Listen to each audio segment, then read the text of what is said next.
Good morning guys. Tea tayo. Kasi sa umaga hindi ako nagkakape. Pag maaga nagtitilang ako dahil yung masyadong acidic sa tummy.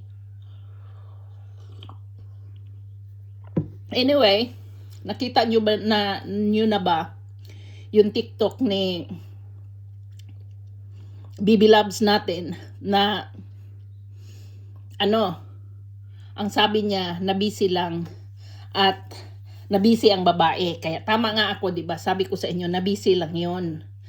At meron naman kasing mga pagkakataon na kailangan niyang gawin yung mga personal niyang pangangailangan o sa pamilya niya na hindi niya magawang mag-TikTok, hindi niya magawang mag-vlog dahil din sa connection niya. Kaya bigyan ninyo ng leeway yung bata na makahinga. Anyway, itong re-reactionan ko lang yung lahat ng comment, o hindi naman lahat, yung meron lang akong kunting nababasa dito sa sa wall ko or sa community natin na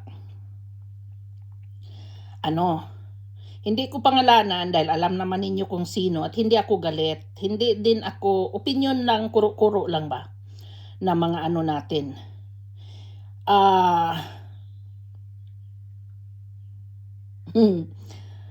Yung katulad na lang nitong ito siya. Alam niyo kung sino ito, pero hindi ako galit ha, sino ka man, hindi ako galit, hindi kita tinuturing na bashers, kundi opinion mo ito. Sabi mo, huwag kayong masyadong panatiko kay Pugong Biyahero. Huwag kayong tumingin sa pagtulong sa masasabi mabait kasi charit vlogger.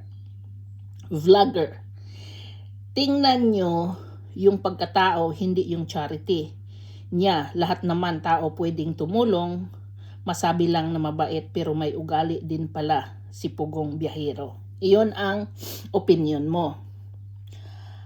At merong mga sumagot, basahin nyo na lang sa sa wall ko. Alam mo kasi lahat tayo may opinion. Sa bawat pagkakataon, may opinion tayo and our opinion matters. Ito siya, yung opinion mo, para kasing nag-suggest ka na hindi na kami maniwala kay PB dahil nga charit vlogger, sabi mo. As I said, opinion mo yan. Kami kasi, ako mismo, iba yung nakita ko. Iba yung napansin ko at hindi ako panatiko. Dahil kung panatiko ako, katulad nitong iba dito na halos manduhaan na si PB kung ano nang gagawin niya, ako hindi. Nagmamasid lang talaga. Kaya ko kayo napapansin dahil nagmamasid ako. Ang sabi mo, opinion mong to is parang ang dating sa akin is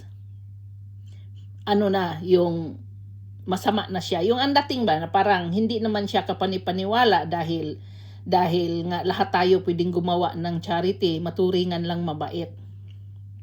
Hindi yun eh. Dahil ang kabaitan ng isang tao nanggaling sa puso yan. Hindi ka pwedeng tumulong sa kapwa mo tao kung wala kang feel na kasi magiging balat kayo, magiging pakaaron ingnon sa Bisaya. As Tagalog is, anong Tagalog doon? Nalimutan ko yung Tagalog dito. So lahat tayo, meron tayong ugali. Dahil kung pare-parehas tayo ng ugali sa buong mundo, magkakaroon ngayon ng boring na way of life. Kasi nga pare-pareho tayo ng opinion, pare-pareho tayo ng ginawa. Kaya kailangan, di ba dapat, kaya nga nilagyan ng Panginoon ng rainbow, di ba? Para interesting. So lahat tayo may opinion, only lang yung opinion natin, kung nakakasakit ka na, hindi na yan opinion. Masama na yan. At kung anong masama na gagawin mo, be it in mind, in feelings, in spirit, talagang babalik sa'yo yan dahil ang masama is babalik masama. Ganun talaga. Pero ikaw naman, sinabi mo lang yon. So, hindi ko sasabihin na bashers ka, hindi ko rin sasabihin na kasi okay naman yung pagkasabi mo eh. Wala kang tinapakan, wala kang sinaktan, kundi sinabi mo lang na ganun. So kami naman, iba yung paniniwala namin, matulungin siyang tao. Dahil sa daming bata niyang natulungan, sa daming bata niyang naagapan, at sa mga katutubo na hindi na narating ng gobyerno, siya ngayon ang nagpunta sa abot ng kakayahan niya. Maaring hindi perfect, maaring sabihin ng iba na pakitang tao lang, pero yun lang ang nakaya niyang gawin eh. Mas mabuti siya dahil may ginawa. Kumusta naman tayo? 'Di ba? Siya may kakayahang ginawa yan dahil sa support natin at sa mga sponsors. So, maganda dahil itinulong din niya yung nagawa natin. So, tayo, mga viewers, yung mga sponsors, kasama tayo sa lakbay niyang iyan. Bakit ninyo ibabash? Na sa bawat panood ninyo natin, nakakatulong tayo. Di ba ang sabi nga ni PB, no skip ads kasi malaking tulong yan doon sa mga tutulungan niya. So, tayo, kumati tuloy ilong ko sa inyo, tayo, kasama tayo dyan sa laban na yan. Yung mga hindi naabot ng gobyerno dahil sa kabisihan ng gobyerno, nakakulangan ng gobyerno, inaabot nila. Sila yung nagpapakahirap na abutin yun. Deserve din naman nila na magkaroon sila ng kunting praise. So wag naman nating tingnan na ganito, ganyan, pakaroon inglon lang yan. Dahil hindi eh. Tumutulong sila. Ilan na bang bata na paaral ni Pugong Biyahero? Ilan na bang bata ang na-save niya sa kahirapan? Ilang bata na ba na katulad ni Maylin na na-save niya sa mga pag-aasawang maaga? 'Di ba? Si yung bago ngayon na dadalhin niya sa Manila, o nadala na ba yun? Sino yung bata na yun? Na muntik na ring ipaasawa o nag-asawa na nga tapos na-save niya dahil ayaw talaga din mag-asawa nung bata, napilitan lang. So ngayon, hindi mo masabi na pakitang tao lang yung kay PB. Dahil may naabot talaga siya eh. Sa tulong ng kasamahan nila, deserve nila na samahan natin. Deserve nila na kahit papano, wag naman i-bash ng i-bash. Pero sa bagay, yung mga nagbabash kasi is naghanap yun ng atensyon. Naghanap ng, ewan ko ba, bakit hinahanap ninyo ang atensyon ni PB, na ang atensyon ni PB nandun sa mahihirap? Sana, nagpamimber na lang kayo doon sa mga katutubo para kayo doon mapansin kung yan lang naman pala ang gusto ninyo. Diba? At kung meron man sponsors dyan na nag-sponsor para lang masabing member ka ng PB team. Pero I hope na wala naman talaga. At para lang makapagsabi na pwede na silang may karapatan na silang mambas dahil member sila at nakapagtulong. Hindi naman siguro maganda yun, di ba? Pero hindi ko sinabing meron ha. Just in case lang naman. Dahil ang pagtulong bukal sa loob mo yan eh.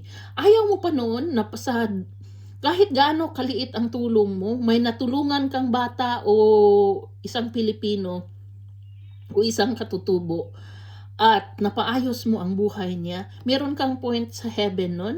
Ayaw mo nun? Dahil ako, ang iniisip ko talaga pag may bata akong matulungan, may matao akong natulungan, feel ko talaga natutuwa sa akin ang Panginoon. Alam mo yun? Kaya nga ang sarap ng pakiramdam pag nakatulong ka. Kaya yun si PB, addicted yan sa mga pagtulong dahil nga yun ang naramdaman niya. Kaya nga sabi ko sa inyo, malaki ang chance niyan sa langit. Kasi, siya, tumutulong. Sa mga nagsabing balat kayo or pakaaron ingnon lang, opinion niyo yan. Pero iba yung nakita nga namin na nag-support sa kanya. So, kung hindi naman pala maganda yung tingin ninyo sa kanya, wag nyo na i-follow para hindi nasasakit yung bangs ninyo. 'Di ba? So, ganun lang yun. Basta kami, naniniwala kami kay PB na he's trying to reach out those who are not able na ma-reach ng government. Kaya siya nandyan. At kung masama yung ginagawa niya, talagang unang-una yan siyang anuhin ng gobyerno, pero hindi eh. Dahil nga siya yung nakakatulong doon, siya yung umaakyat, siya yung nagpakahirap. At yung mga sponsors, Yun ang nag-fuel sa kanya para ihatid yung mga tulong. At tayo naman na nanonood, tayo din yung nakatulong sa kanya para maibsan yung pagod nila, 'di ba? So wag niyong namang i-bash. Kasi si PB talaga napakagandang puso. Hindi ko sinabing perfecto siya ha. Hindi, malayo sa perfect. Pero tao tayo. Lahat ng tao meron tayong imperfections. Katulad ko, katulad niyo. Masabi niyo bang perfect kayo? 'Di ba hindi? Kakahiya naman sa Diyos kung sa pawa niyo pa ang Diyos na perfect na, 'di ba?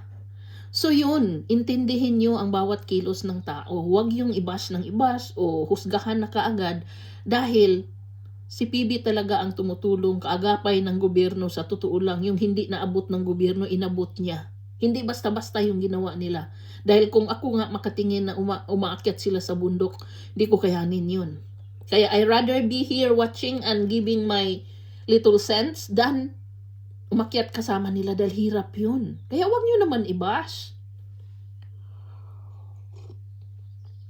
At kung yung personal nila, sa kanila na yun. Masaya na lang tayo na si Chris na hindi naman nila binitawan eh. Nandyan pa rin. For all you know, as I said, nagde-date yung dalawa, nagkikita yung dalawa. Hindi pa nga lang babalik si Chris na dahil may gagawin pa sa bahay nila, may gagawin pa siyang dapat niyang gawin. Alangan naman babalik siya ng PB house, tapos maya-maya mag-alala siyang babalik siya doon na hindi pa tapos yung mga gawain niya. Kailangan niyang tapusin para mapanatag siya na sasama sa kanila kung saan-saan. Di ba? So sana, naintindihan ninyo. At si Chris na naman, napakagandang bata talaga yan. At I know na matured na siya in a way na mag-handle ng problema niya. Kaya lang, wag naman nating masyado din i-bash yung iba dyan. Dahil ang tao may limit tayo eh kung saan lang tayo pumitik. Kaya guys, salamat sa inyo. At tatapusin ko na dito. At shout out sa inyong lahat, sa mga nag-comment dito, shout out sa inyong lahat sa napunta sa live ko. Nakalimutan ko nga, ngayon pala dito is holiday, Monday, kapalit noong Friday ng May 1. Kasi ginawa nilang long day holiday, kaya kasama ang Monday, ganun sila dito. So ano ko pa, off ko pa ngayon. So anyway guys, salamat sa inyo. At hinto na natin yung mga opinion na hindi maganda. Pero sa bagay, opinion nyo nga yan, iba yung opinion ko. Yun lang. Bye guys!